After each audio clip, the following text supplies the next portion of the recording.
Imagine करो, आपने अपनी लाइफ की पूरी सेविंग्स लगाकर एक स्टार्टअप शुरू किया। जब आपके दोस्त पार्टी कर रहे थे, आप अपने ऑफिस में रात को 2-2 बजे तक बैठ के लैपटॉप पर काम कर रहे थे।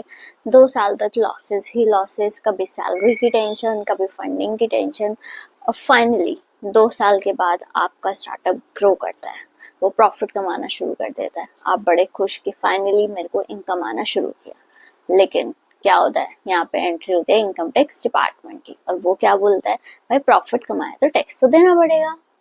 लेकिन अब आप सोचते हो, यार मैं गवर्नमेंट के लिए कमा रहा हूँ, क्या 2 साल तक मैंने इतना स्ट्रेस लेके बर्नआउट होके इतना प्रॉफिट कमाया, अब मैं उसका सारा प्रॉफिट का टैक्स गवर्नमेंट को दूँ।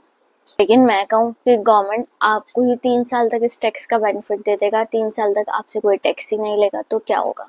तो हाँ, हमें इनकम टैक्स में एक डिडक्शन मिलती है, section 140 of income tax act 2025। तो आइए डिस्कस करते हैं उसी डिडक्शन के बारे में। Hello friends, welcome back. आज हम डिस्कस करेंगे सेक्शन 140 में इनकम टैक्स ने जो डिडक्शन दिया है उसके बारे में। मान लीजिए एक बंदा है राहुल, उसने अपना एक टैक्स स्टार्टअप शुरू किया। 2 साल तक उसने बहुत स्ट्रगल किया, कोई प्रॉफिट नहीं हुआ, कोई इनकम नहीं हुई, लॉसेस ही लॉसेस। कभी इन्वेस्टर को कन्विंस करने का स्ट्रगल, कभी अपने एक्सपेंसेस को कवर करने का स्ट्रगल, सारी सेविंग उसकी उसमें खत्म हो गई। फाइनली तीसरे साल बाद उसके स्टार्टअप ने प्रॉफिट कमाया 50 लाख का। अब उसे लगा इस पे भारी टैक्स मुझे भरना पड़ेगा, इनकम टैक्स को टैक्स देना पड़ेगा।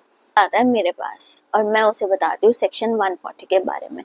तो सेक्शन 140 क्या कहता है? सेक्शन 140 के अंदर क्या होता है, जो अगर आपका स्टार्टअप एलिजिबल है तो आप स्टार्टअप के 10 इयर्स के इनकॉर्पोरेशन के अंदर 3 साल कंसेक्यूटिव ईयर, 3 साल कंसेक्यूटिव ईयर्स के लिए आप अपना टैक्स का एग्जेम्पशन ले सकते हैं।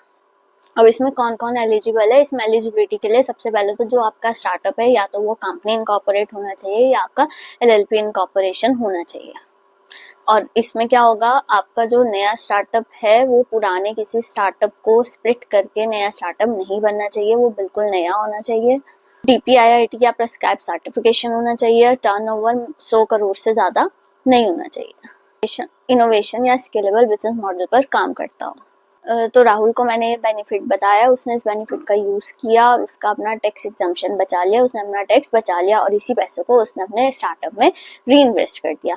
तो अगर आपका भी स्टार्टअप है तो आप देखिए क्या आप गवर्नमेंट के बेनिफिट्स का यूज कर रहे हो या फालतू में बेकार में टैक्स दे रहे हो, क्योंकि आपको इस बेनिफिट के बारे में पता ही नहीं है। और ऐसे और अपडेट्स को जानने के लिए मेरे चैनल को सब्सक्राइब कीजिए। वीडियो अच्छी लगी तो प्लीज लाइक, कॉमेंट, शेयर।